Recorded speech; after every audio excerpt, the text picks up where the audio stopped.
All right, so it's another episode of Talkin Real with real teams. And today's guest, super excited. We've got Melissa Carbonell, and she is going to kind of drop some knowledge on us. She's coming out of Fort Lauderdale. And so we're just going to have a lot of fun. We're just going to riff today because there's going to be a lot of good little nuggets for you guys out there, especially if you're in a kind of in a market where you've got a lot of diversity, you got a lot of people coming in and out, and just kind of, how do we survive in a market that never really changes regardless of the economic state of the rest of the country? So, Melissa, glad to Hi, have you. hi. Thanks. Thank you.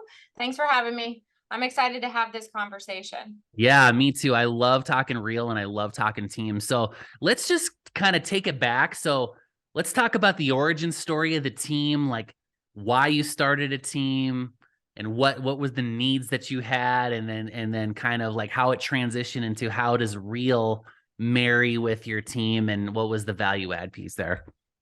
So, I've been in real estate for 25 years, whether it was mortgage or real estate. Okay. But then for several years, I was, let's say, dabbling, which a lot of people do because you have kids and they're busy and it's not that simple. And then when I knew I could dedicate the time, opened my brokerage. At that point, you're dealing with systems, you're dealing with tech. You buy so much tech that you're not even using it, so the tech stack is almost just, I mean, it's just coming off of the sides. You have charges to your credit cards, all the things, and you're not using the tech and it's making you crazy. So that was a huge awareness for me, was like, okay, there's too many things, there's too many options, there's too many tools, there's too much to focus on. So you have to pick a few things and start running with them. And then, so when you're doing your own brokerage and you're an independent brokerage, you have to decide, what's going to be your CRM, what's going to be the website. I can tell you that I have probably spent $20,000 building websites in the last 10 years. Crazy. That's not even the monthly fee. That's just building the websites. So all of that stuff that you're dealing with as an independent broker, and yes, I talked to national brokerages, and yes, I interviewed with one of the ones that was up and coming in the last several years and kind of snatched up everybody. I was interviewing with them before they came to Fort Lauderdale. They were only in Miami at the time. But just nothing was a right fit. It's like everybody had a little bit of something, but they just didn't have everything. And for me, culture was another thing where it couldn't be so old fashioned that I couldn't relate to it. And this is coming from a Gen Xer, but in her 50s. But I'm not old fashioned. I keep up with tech. I keep up with everything. I keep up with, AI and everything new. Like, it couldn't be super old. And then the new and up and coming, am I a diva? What am I? Do I fit that culture? I don't know. Sometimes, yeah, maybe, but probably not all the time. So for me, being an independent broker, it was just so much work trying to build something and build the systems that you lose track of building your business and making sure you're in production. I was terrible at hiring in the beginning, so I hired quickly and I fired quickly. So that was something that I had to get accustomed to and learn to do better. But I would say that in the beginning, that's always the pain of being an independent, is trying to balance and find the right support. Yeah.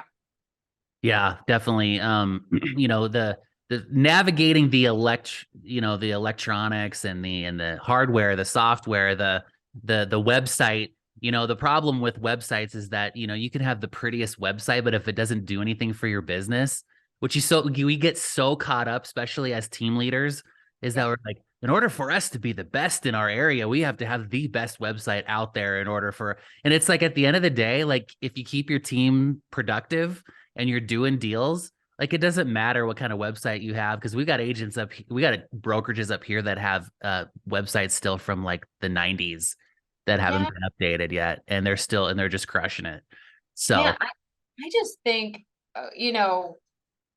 I really feel like in the past, and I don't know the timeline, but let's say 10 years ago or before social media really got as aggressive as it is right now. I think when you wanted to validate somebody's professionalism, you went to find their website. right. But I don't think people do that anymore.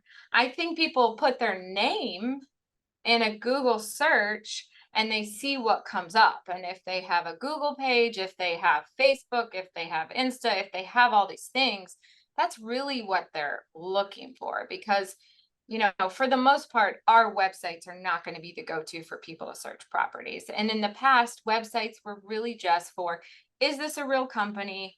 Do they have a real business? Okay, let's look at let's look them up and see what their website looks like. But you were just validating whether it could have been static. It really just had to exist. Yeah, Yeah. exactly. Yeah, and Yeah. it's funny. So agents right now, if you're listening to this, like there's probably some social proof out there on your websites you probably need to start cleaning up. Because if you want to be professional, yeah, get those college pics off your Facebook pages. So Maybe they anyway, work in some people's favor. I don't I know. know, right? Especially if you're, Southern California, it might work for, or if you're in, Orlando or someplace or Miami where, every day is a party day, Exactly. you might want to be like, take as many pictures with the celebrities as you possibly can to get your social proof out there. Exactly. Okay. So we talked about kind of like getting started, kind of the challenges we have as independent brokerages. So one of the things I want to unpack a little bit is, what were the pain points that you had, and then the conversion. So one of the questions we get all the time, I actually got this morning, was independent brokerages marrying themselves with Real, and then how it is a benefit not only to the team leader but also to the agents, and then how you balance the cost associated to switching, and then how is the value add piece for the agent. Okay. So there's a lot of pieces in there. Yes. Yes. But I think it's really helpful, especially if there's independent brokerages out there watching this and kind of saying, hey, I feel your pain, but how do I sell this to the agent on my team or in my Right. brokerage? So I would say that the independent broker needs to take an honest look at what they're providing for their team members. Is it high quality tech? Is it constantly being improved? Is it up to date? Is it high quality training and mentorship and access to higher level people who are really skilled in different things, like maybe really skilled in circle prospecting or maybe really skilled in FSBOs? Because what you tend to see in independent brokerages is they kind of have a thing that they do, right? So maybe they're really good at expireds. Maybe they're really good at listings. Maybe they're really good, but not every agent is going to succeed in that environment. And so if they have access to other people who are willing to train them on different skills, then you might see a lot more agents actually be successful within your brokerage, because you're not pigeonholing them into just your style of selling. So I think that gave me an open door where typically when I do my onboarding with a team member, we are going through all of the potential lead pillars and saying, let's pick three. Let's pick three lead pillars that are going to be your top three lead pillars, not saying this is what our brokerage does. We do Zillow Flex, or we do this, or we do this. So this is who you need to be. And that way it gives them the flexibility based on their personality.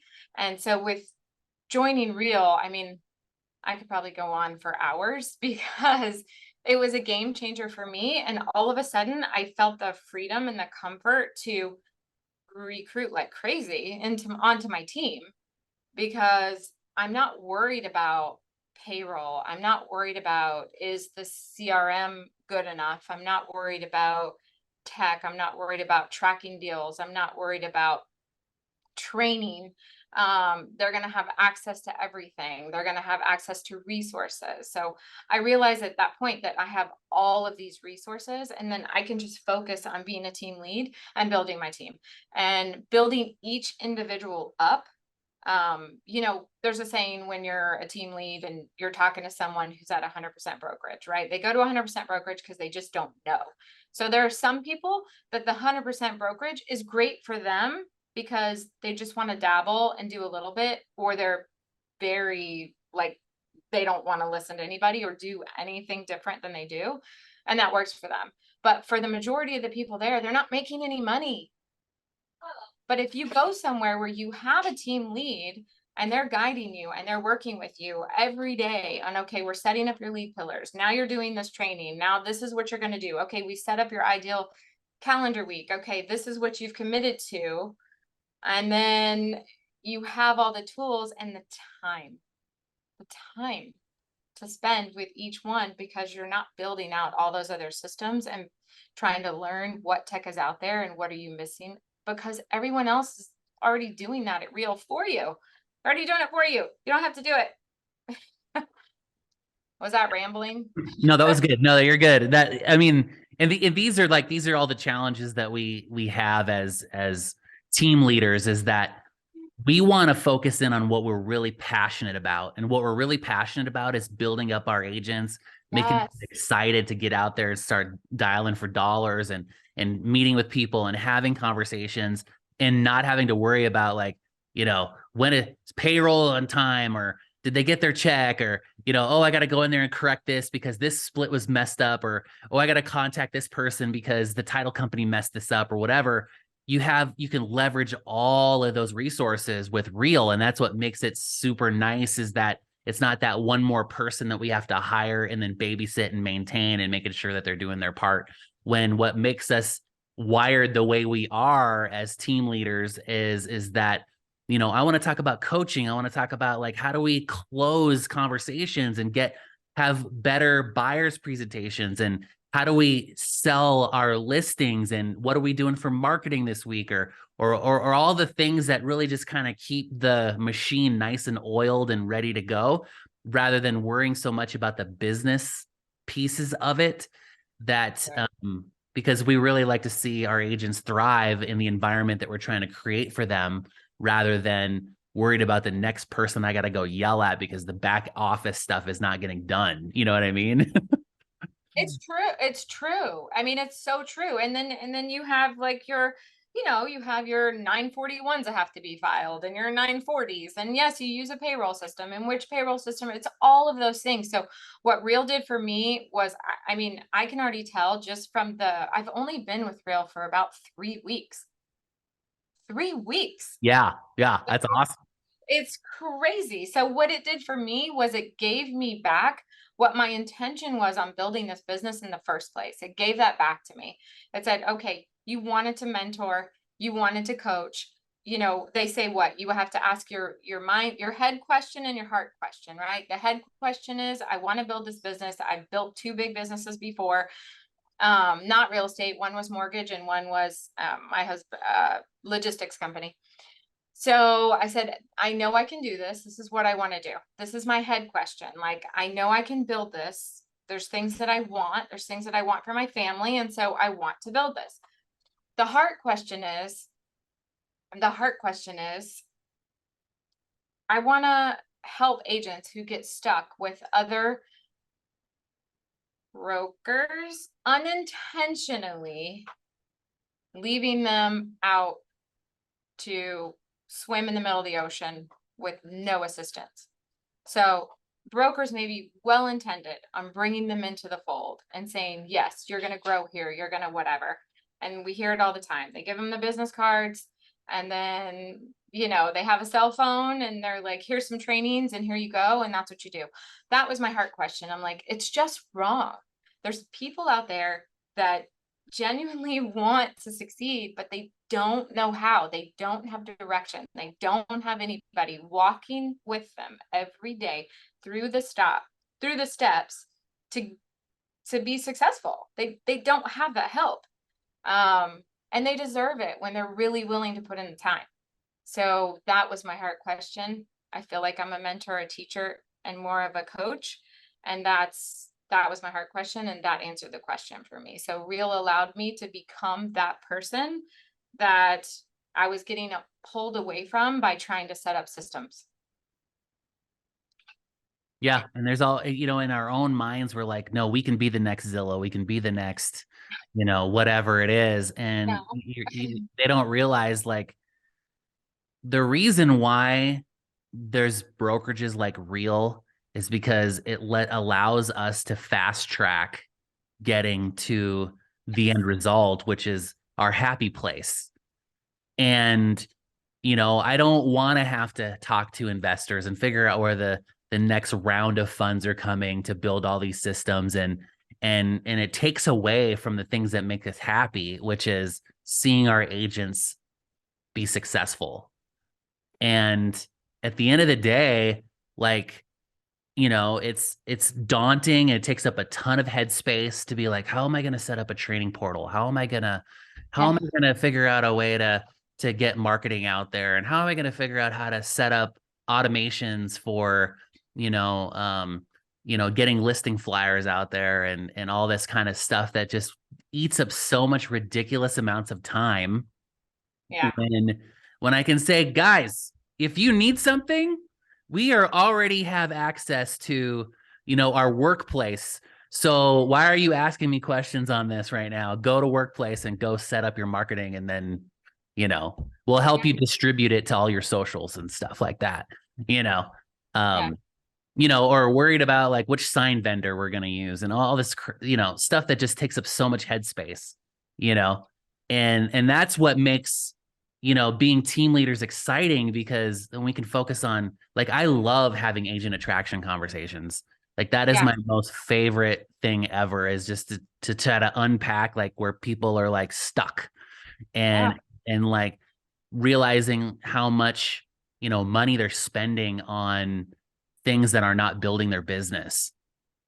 And one of the things is like, office fees and franchise fees and all these fees, and then the fees for sake of fees, and people don't really, do the math of like, oh yeah, I guess it makes more sense to just leverage all of this through, and this is what I use the analogy of, like a computer, like Real is the Intel chip inside of our team.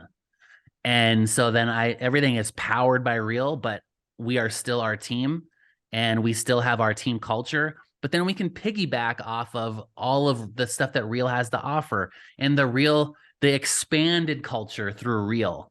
And so when I start having this conversation, they're like, oh, really? Like, and I'm like, yeah, I have a business without borders. Yeah. How's your business doing? It's true. And then, people that have, especially in the independent broker space, they feel like they're isolated to their little town that they live in. And they're just like, they feel like there's nothing else. We just have to sling more houses. That's it. Sling more houses and then we'll feel better. And I'm like, no, you're just creating new problems when you sling more houses, And that's the great thing about Real is providing solutions to these things. And they're constantly developing new ways to solve the ultimate equation, So for me, Real built the kitchen. They stocked it with all the pots and pans. They stocked the spices. They put all the food in the fridge and all the food in the pantry. And all I have to do is cook. Yeah. I just have to make something. And so I focus on agents to my team, agent attraction, marketing campaigns. That's the fun stuff. Yeah. Yeah. I got all the fun stuff left. I can do that. Yep, building marketing, building lead generation, and then just going out there and being in the field. Those are my favorite things to do. And Yeah. then as well as I love when agents come up to me and they're like, okay, I have some new problems. Okay, what do we need? How do we fix them? And I'm like, okay. And then I get to be very tactical and I get to use my brain on these things rather than trying to figure out all this back office stuff that I hate. Right. That really doesn't feel like you're making any progress. Right. So it's, yeah. And you're like, I would be better off just producing. Like, why am I doing this? And you're right. You can't compete with that the bigger financially backed company. You're competing with them. Why? Like, why do you want to do that? For me, probably one of the top things that I talk about in any agent attraction meetings is the culture. So I am, like we discussed, from Tom Ferry Coaching. It's a very collaborative community. Once you go into elite or higher levels, it's very collaborative. It's very sharing resources. I run a team mastermind every other Wednesday with team leads across the country. They provide us, here's my recruiting package, here's my onboarding package, here's my commission structure. We're all sharing information among each other. And so it was so easy for me to go from that environment that I'm very accustomed to into Real, because Real has the same environment. Everybody's sharing resources. Everybody's collaborative. Everybody wants to help everybody else. You want to see people succeed. So that was a natural thing for me to go from that group of people. Not that I've left that group of people. It's the same. It's like I'm getting double. I've got the best of both worlds. So I feel like that culture thing was huge for me. The fact that I love to call all the agents that work at Real my coworkers. I Yeah. love that Yeah. label. I think that's so great. Like, those are my coworkers. And I was explaining it to an agent attraction meeting I had the other day. And I said, look, I call them my coworkers. We're all working here together. And I said, you can be sitting here in the same city as me. And in the past, you might have thought that I'm your competition, but I'm not your competition. I'm your coworker. I said, drive around your neighborhood and see how many signs you see that are from other counties. Where are those realtors coming from? That's your competition. Now I'm not talking about within Real. I'm talking about in your area, right? Yeah. So I'm like, that's what needs to change. We can be a team. We can help each other. I'm building for which I'm glad you gave me the mic information and all of that, because I'm taking 4 workspaces in my office and building studios for people to shoot content. I'm gonna invite agents to come here and shoot content from all over my competition and Yeah. my coworkers. Yeah. Yeah, because that's the culture of Real.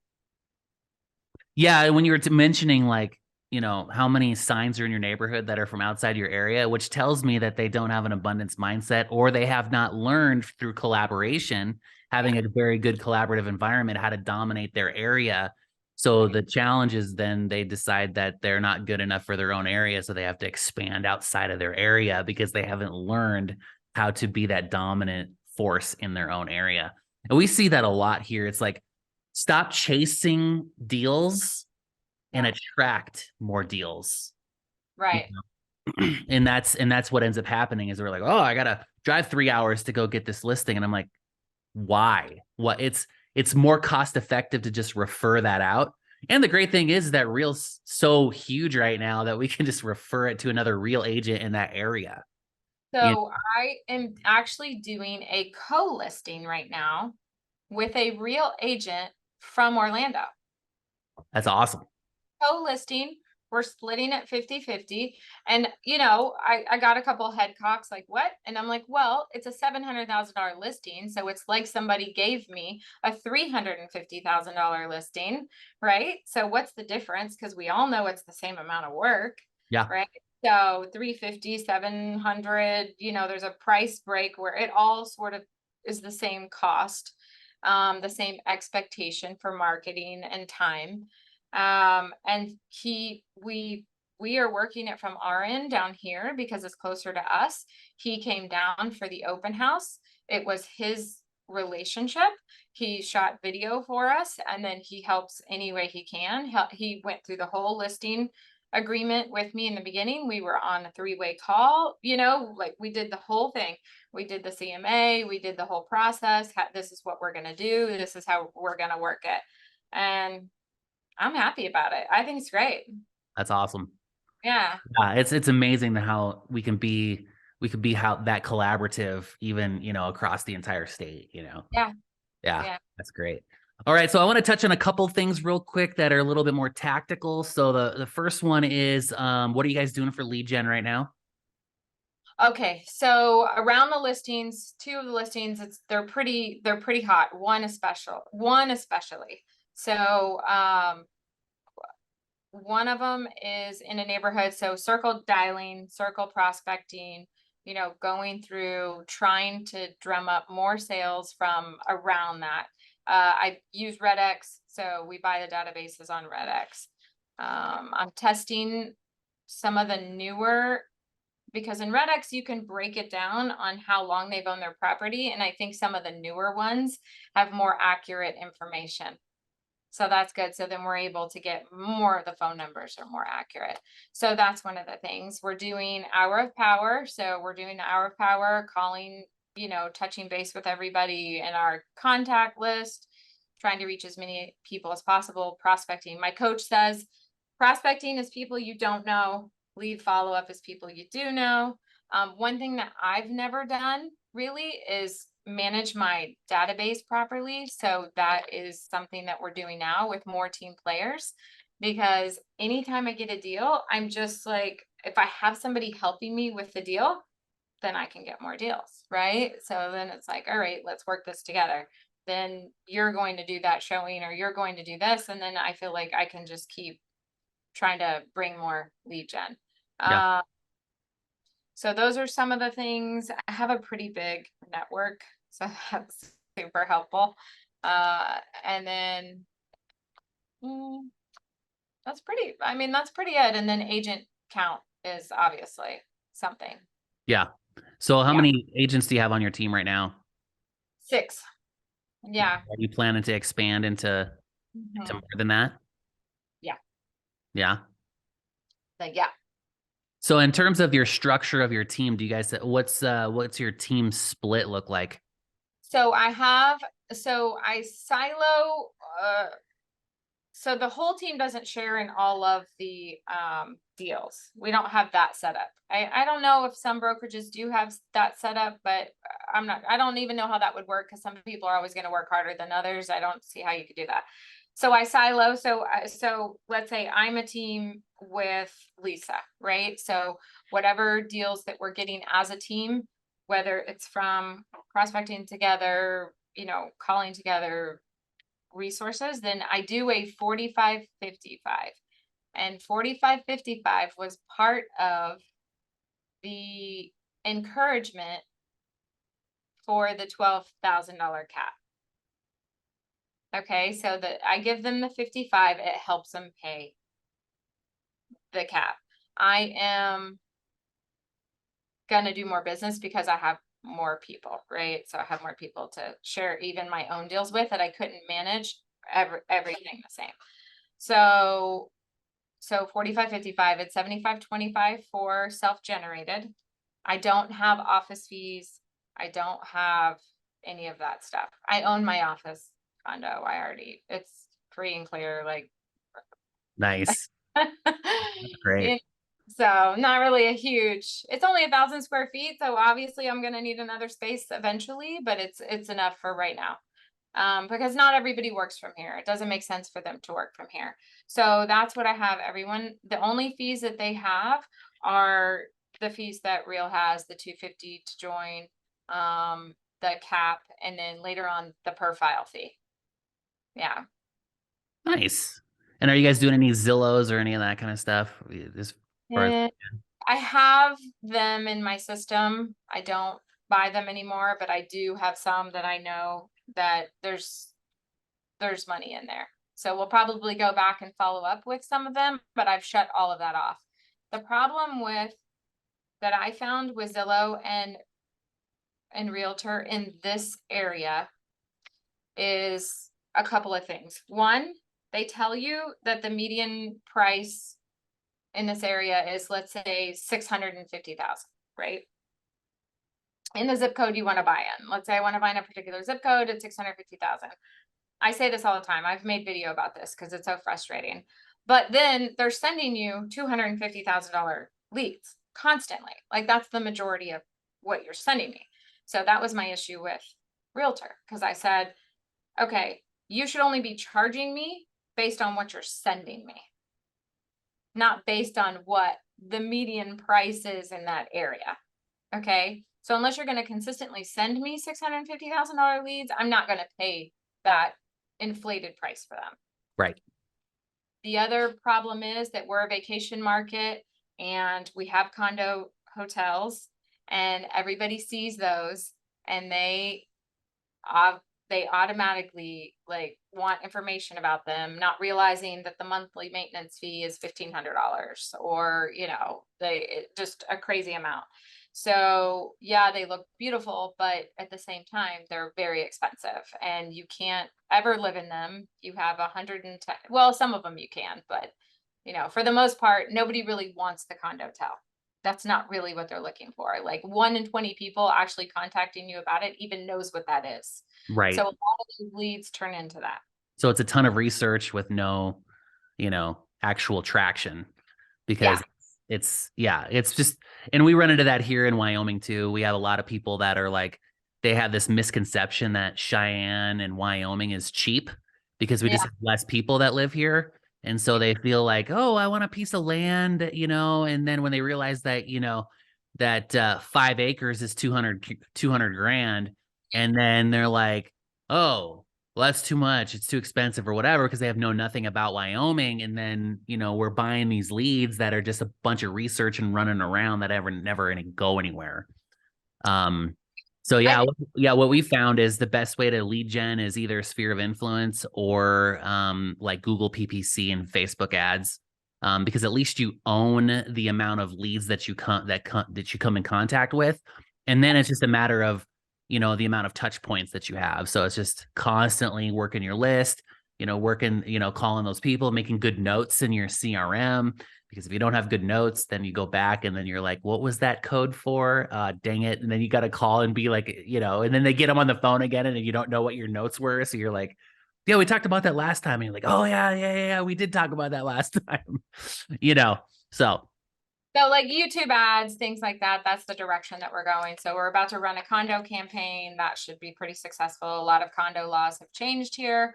I'm very well versed in it. I used to be on a board for 4 years here where I own my office condo, and I was president on the board. We went through a lot of construction. So I fully understand the new Senate bill that's coming down, and we have a whole campaign built out for it and landing page. And so that should drive a lot of traffic. We're going to see a shift in condo pricing for the next couple of years, and then it'll come back. But nice. Yeah. I'd be curious to see how your YouTube ads go. Yeah. I did YouTube ads early on in the YouTube ad space, and it did a lot of good for my channel in terms of getting eyeballs on it. But in terms of like people taking action, I'm not really sure. But again, this was pre-COVID, so 2018, 18. So I'd be curious to see what kind of call to actions and split testing that you'll be doing with that. So we're doing a landing page lead capture with phone, name, email to sign up for 5 questions all condo Florida owners should be asking their board right now. Oh yeah. New stuff. So that's the downloadable, right? So then they'll get that. We've already created that. And then they can register for my webinar that I'm doing April 26th, right after our RealX. So it's at 5:30, I think. I'll go check the times and make sure it doesn't mess up. And then I'll do an hour-long deep dive on some of this stuff, because there's a lot of life safety systems and a lot of complicated stuff with engineers and architects being required where they were never required before. in the end, this will be a good thing. In the beginning, it's going to force people on lower incomes or fixed incomes out of some of the condominiums. And, you know, if a condominium fails, the developer's going to come in and buy it. And I mean, condominiums are businesses. I mean, they're nonprofit businesses. And if too many people in that condo are, you know, struggling, it could be a big issue. But on average, I think you're going to see about 20%, 30% of older buildings, you're going to see those move off. Yeah. Yeah. Well, I mean, you know, you got to shift gears with the cost of, you know, rates and the cost of business, you know, of living just Yeah. to, you know, like, you know, the purchasing power is so much less now because of the rates and everything. So it'll be I know. interesting to see. I hear it all the time. People say, oh, well, I wish rates would go back to 3%. And I'm like, no, you don't. I promise you, you don't. You don't want rates. We are short on inventory, still about 6 million properties across the nation. You do not want rates to go back to 3% because everybody can afford everything. And we're going to have chaos like we had before. And Well, like that and the price of the average home, I think, was it nationwide during the pandemic was like 480,000 was the average. You know, and, you know, statistically speaking, we were already on a trajectory of houses doubling every 10 years anyways. Yeah. So like you can't have first time home buyer homes be worth $1 million in 10 years from now. Like it's not sustainable. No. So we have to figure out a way to at least slow the roll down a bit so that when, you know, at least try to get that $1 million mark at least another 15, maybe 20 years from now. You know, and then maybe, I mean, the ultimate challenge, and we're kind of shifting gears on this podcast a bit, but it's okay because this is good stuff for people to understand what's going on in the real estate world.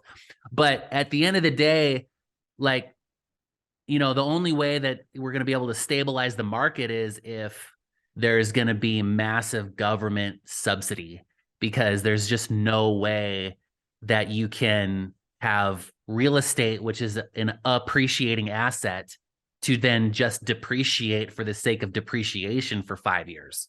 Well, Like, that's so funny that you said that because I say this all the time and I'm like, if I stood on a box and made this my platform, I'm pretty sure I'd wind up dead. But I'm like, there's one simple change in the tax code that if they took that away, we would have housing. which is what? And you just said it. Oh, the depreciation. Yeah. And the problem is no one would buy real estate if they knew it was going to depreciate. It makes no sense. No, but we're giving depreciation on an appreciating asset and pretend. Oh, because we are business people. The problem is, though, is that business people don't buy single family houses, right? It's very smart. I'm not saying it's not a smart move. I'm just saying, look, I would be very unliked if I really promoted that heavily, but it truly would solve the problem because you wouldn't have so much incentive to buy so many investment properties, and there would be an unloading, you know, over time of that stuff if they couldn't get depreciation. Right. I mean, I've been a real estate investor, so I get it, but yeah, but depreciation in the sense of the tax code is only good for the investor. It's not, it's irrelevant for the average homeowner. Well, it's not in the sense that what makes it relevant is the fact that they can't buy because there's limited inventory. And that would release inventory. Right. Right. But I guess what I was saying was like depreciation in the sense of the markets, you know, you know what I mean? Like, you know, for us, it's great because we could depreciate it through the amount of money that we spend. Sure. But the average homeowner can't take advantage of that because it's not something that they even know is available. Yeah. But the challenge then at the end of the day for the average homeowner is that if the asset itself was depreciating on the market, no one would buy houses. No, We'd all rent. No, of course not. But there's no depreciation on a primary residence. Yeah. Yeah. And that's just a balance that has no end, because I mean, if I buy a house today, it's going to be worth more tomorrow, no matter what happens in the economy. Yeah, it's true. What do you think about, okay, so baby boomers, so you think they're there'll be some kind of unloading of inventory during that. I think over the next, there has to be, and because you're going to see consolidation, right? So you're going to see they're having to move in with loved ones, go into homes, different things. So you're going to see a lot of that. So I think that may catch us up a little bit more so that we're not down 6 million houses. Maybe we'll be down 3 million or something, but that's a huge population. Yes, but the challenge to take advantage of those homes, because they're already out there. You're already seeing it. Oh, that's what I get a It's lot all of. off market. It's all off market. So like if you don't have, as realtors, if you're watching this, you need to figure out a way to start marketing off market, and how to stack data to get the right lists. Yeah. Because in the investor space, we all know how to do all this stuff. Yeah. But the average real estate agent is like listening to me right now and going, what are you talking about? So what I'm talking about is that data is everywhere. And you have to know how to extract this data. And there are really good pieces of software out there that are able to stack this data based on a set and finite checkpoints. So an example is people that have owned their homes for at least 10 years, that have at least 60% equity, that are of a certain age. And you can actually pull these lists. And on average, these people are sitting there right now just waiting for that magical phone call and being like, hey, are you interested in selling your house? But Yeah. no one, because a lot of times what happens is family has decided that they don't want to have anything to do with grandma anymore. They don't want to deal with the house. It's not my cup of tea. So then the house just ends up sitting there, just either A, depreciating, or B, like grandma's living in the house and she can't take care of it anymore. And they're just waiting for that phone call from somebody to help them out. And then it's just all about training your agents on how to have these conversations around, hey, Miss Jones, how Yeah. can I help you? Seems like you guys have owned your house at least since, 1995. And we're just seeing if you might be interested in selling your home. And they're like, oh, interesting that you called, and then you start having this conversation and then building your network. And so like agents should be like getting out there and going to RIAs and things like that and networking with investors, because these houses, there's a ton of them out there. You just got to know how to like, pluck those And little low hanging it's fruit. a fail because there's a lot of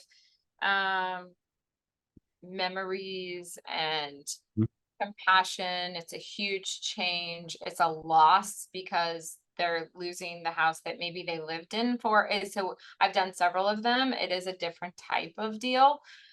You wind up helping them clear out the house, helping them do all of those things, and 30 years of things in a home is no joke.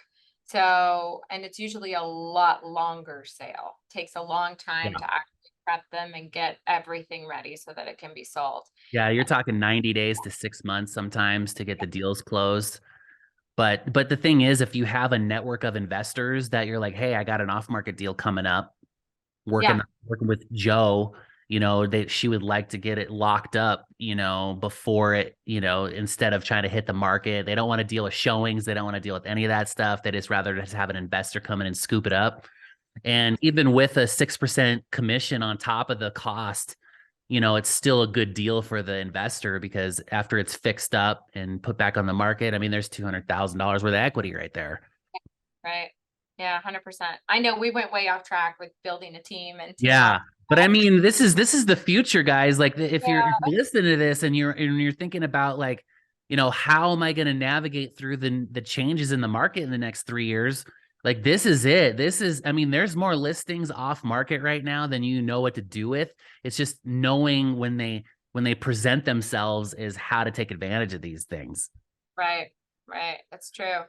It is true. That's awesome. Well, I think we went way, way, way over our normal time, but I think we really plucked at some really good nuggets, I think. And, Yeah, at the end of the day, like if you're thinking about either A, joining a team, or B, like wanting to start your own team, kind of aligning yourselves with what Real Broker has to offer is really the best way to do it, and doing it out of the gate. Cause I think a lot of indie brokerages and team leads right now are probably thinking, like it's I woulda, coulda, shoulda done this 5 years ago. Like I hear this all the time. Like if I would have known about this, it's just stupid not to, like, Yes. Yeah. and the amount of cost savings and trial and error that you could just like skip right over is just astronomical when you start adding things up. And really at the end of the day, like if you guys really want to know more about Real Broker, just reach out to Melissa. Like she's 3 weeks in and she's already on fire, and she's like, you know what, let's just bring them all, you know? And we say this all the time. It's not if you join, but when. It's true. It's true. I watched all these humble giants move over, and I finally just was like, okay, what's the story? Come on. What's going on? Yeah, and if you're in other places around the country and you need to collaborate with myself or with Melissa, we can co-sponsor you guys and get you in the business too. So there's not one into particular persons per se, but we talk about this each and every week about Real. So I'm fired up. I've been with Real since 2021. So and I'm still here. So obviously there's a good thing that we've got going on here. So if you guys want to know more what's going on with Melissa out in Fort Lauderdale, how could people get a hold of you? So you can find me on social everywhere. So I'm everywhere. And then cell 954-817-2604. My email, melissa@melcarbonell.com. That's Easy awesome. enough. Yeah. Awesome. And if you guys want to know what's going on up here, up in Wyoming, you guys can just shoot me a text, 307-772-1184. Just text the word real, and we'd be happy to have a conversation. Otherwise, I'm kind of the same as Melissa. I'm the only JP Fluellen in the United States of America. So there's no other one but me out there, which is amazing. I don't know how I pull. My parents were really forward thinkers, apparently. And so that's awesome. And I guess that'll just conclude another episode of Talkin Real with Real Teams. Catch you guys next time. Thanks. Peace. Bye. You made it to the end of this video. If you'd like to see more of what's going on our channel, you can watch that video, you can watch that video, or you can subscribe. Catch you next time. Peace.